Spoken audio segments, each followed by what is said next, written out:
Here we are, Tom, at the Lugou Bridge. It's also known as the Marco Polo Bridge in the West. I've read about this place. So this is where China's fight against fascism started? Well, yes and no. On July 7th, 1937, Japanese troops launched their full-scale invasion here. But China's resistance against fascism began much earlier, in 1931, with the September 18th incident. What happened then? It was a dark day in history. Japanese forces staged a railway explosion near Shenyang. False flag to justify attacking Chinese troops that same night. It marked the beginning of Japan's invasion of Northeast China. The war against fascism, we call it World War II, but it didn't just begin in Europe. Well, long before Germany invaded Poland and the bombs fell on Pearl Harbor, there was already a war burning in the East. I spoke with a historian for some more explanation. For a long time, the prevailing view was that the Second World War started with the outbreak of war in Europe.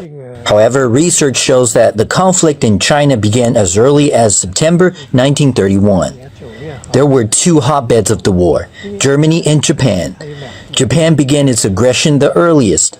It started its invasion of China in 1931. Therefore, China's resistance, which began in 1931, was the prologue to the global anti-fascist war. The world reacted immediately. Global media unanimously denounced Japan's invasion as calculated imperialist aggression, exploiting turmoil to seize Chinese territory.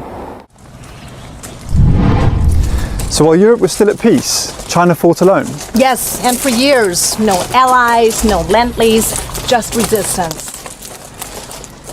We're touching history here. All these bullet scars mark the beginning of a full-blown war. Battle lines stretched more than 1,800 kilometers, with fighting raging across over 10 provinces of China, covering 1.6 million square kilometers. Around 400 million people in China lived under the shadow of war.